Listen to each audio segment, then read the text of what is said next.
Had enough fun in the sun? Ready for a day in the shade? Then come visit Coconut Mall. Malls are dying for these reasons, but you probably already knew that. What about this mall? It's a place of nostalgia for many, but is it immune to the many complications and global impacts that have killed malls just like it? Is Coconut Mall cooked? Well, in today's Knockoff Any Austin video, we will not only find that out, but we'll also plan a complete renovation to ensure a bright future for the shopping center. Alright, let's go. Without business reports or any actual numbers, there's a few ways to determine whether or not a mall is dying just by looking at it. Generally, those things to look for include foot traffic, vacant retail spaces, few employees, and poor condition. So we just need to roam Coconut Mall looking for these things to see if it's in trouble or not. On first glance, Coconut Mall seems like it should be performing well. It's big, extremely clean, and visually looks brand new. But take a closer look and you'll see that it's not looking too great in terms of foot traffic. The parking lots are shockingly empty. There's only a small handful of cars sprinkled about. There are barely any actual customers shopping inside either. And worst of all, I couldn't find hardly any obvious employees working these shops. The actual state of the stores are pretty worrying too. The majority of these stores appear to be either closed or completely sealed off, which is one of the most common indicators of a dead mall. Even the stores that aren't sealed will often be missing their entire stock of products. Completely empty, just nothing in there. Despite the pretty exterior, if you spend any amount of time actually exploring inside Coconut Mall, you'll find it's actually quite lonely and empty. And a little eerie in my opinion. Given this information, there's no denying that Coconut Mall is absolutely falling on hard times. And if you don't believe me, why don't we go back in time to 18 years ago, when this shopping center was in its glory days. The difference in Coconut Mall's commercial performance from Mario Kart 8 to Wii is night and day. I've never seen this many people in a real life mall, to be honest. The stores are absolutely bustling with Miis, and all the shops that are currently sealed off are actually fully stocked in this version. Even the storefronts that are out of bounds down the hall appear to be occupied, while on the Switch these spots were just empty and nameless. Tracking down any actual employees was still a challenge, but it's clear that the customers are plentiful, and the area is clean, so certainly there must be workers somewhere doing their job. And whether these customers are actually here to shop or just watch the racing event, it doesn't really matter because any foot traffic is good foot traffic for a mall. Again, I mean, oh my god, look at those parking lots. Now, before you even say it, no, I don't think the current state of the mall is a result of the races going on. You might argue that perhaps the mall management closes down all their stores temporarily to safely put on these races, but then how do you explain the frequent empty shelves and sealed off entrances if this is truly temporary? And how come shops are open and actively staffed while others are not? I think all this, in combination with the big vibe change from Wii to Mario Kart 8, paints a pretty obvious image. People have just stopped going to Coconut Mall. It's a far cry from its glory days, and there's no doubt that the mall we see today is a dead mall. Now, I'm sure if you're anything like me, then Coconut Mall probably means a lot to you. It would be a shame to see it go under like this. So what could we do to fix it? How can we change Coconut Mall to bring it back to life and encourage customers to return? Well, first of all, I don't think it's in need of any repairs or updating. Clearly, everything looks new and functional. However, it could use some more accessibility. For instance, the right side of the building has an obvious entrance that you just can't enter.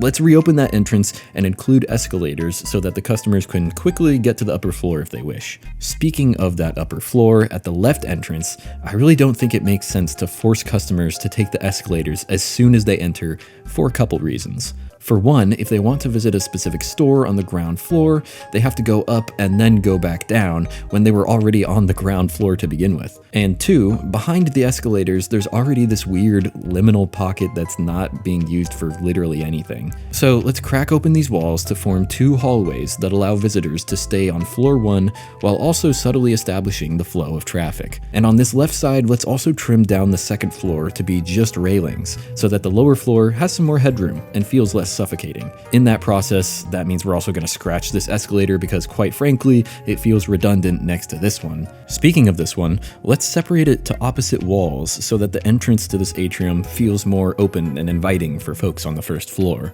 Now, assuming there's probably an entrance down the hall at the top left that we don't see, let's add another entrance at the top right, leading into this atrium so that the mall now has an easily accessible entrance and exit at each corner. I say we connect both these plazas with a bridge sort of thing, so that the customers don't have to swing all the way around this stupid ramp just to get to a store that they can see but can't reach. And yeah, let's talk about this weird ramp thing. Currently, its only purpose is as a hallway from the upper level to the food court.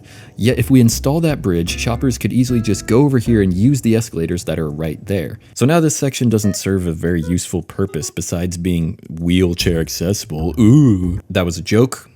Disability access is a good thing, but there's a much more compact and efficient way to transport wheelchair users between floors that almost every mall uses already. It's called elevators. Surprisingly, Coconut Mall doesn't seem to use elevators of any kind, despite having multiple floors, so you already know what I'm about to do.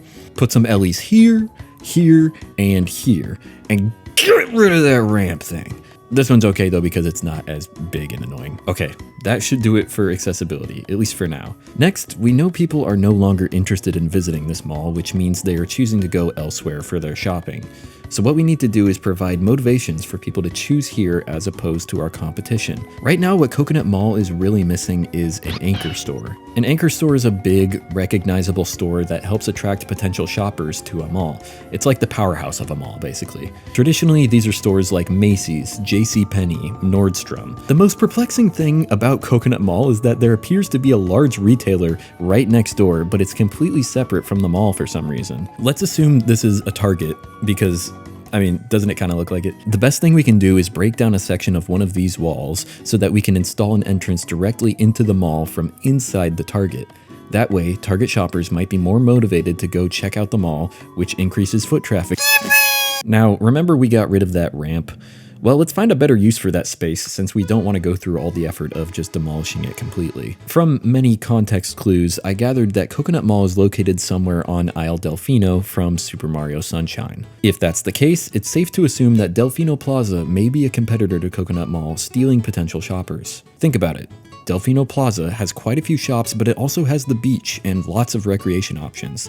So people who are planning on making a day out of shopping are more likely to choose Delfino Plaza because of that variety. So in order to compete, my idea is that Coconut Mall repurposes this weird section into some sort of big recreational attraction. Currently, the mall sells a wide variety of goods, but doesn't offer any experiences.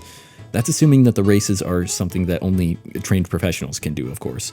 So let's make this corner into something like an arcade, laser tag arena, or escape room. Personally, my vote would be an indoor skydiving center sponsored by Woohoo Island Sports. Now finally, there's one thing left, and it's all these empty storefronts. What do we do about those? Well, an idea that's been brought up in a lot of discussions about mall repurposing involves turning empty lots into housing, essentially creating a hybrid mall/apartment complex. In the real world, this trend has been catching on, with the most well-known example being Arcade Providence in Rhode Island. As we all know, there's a devastating housing crisis on Isle Delfino, so this idea really could work. Plus, it's worth mentioning that there's a whole other lower floor to Coconut Mall that we haven't touched because, well, it's impossible to. But perhaps we can make this whole floor a dedicated living complex for the many Piantas and Nokis looking for a place to call home. And there we go. That's my vision for Coconut Mall, if I was in charge of it, I guess. So yeah, all in all, it unfortunately seems that Coconut Mall is in fact a dying mall. However, the good news is that it could be salvageable.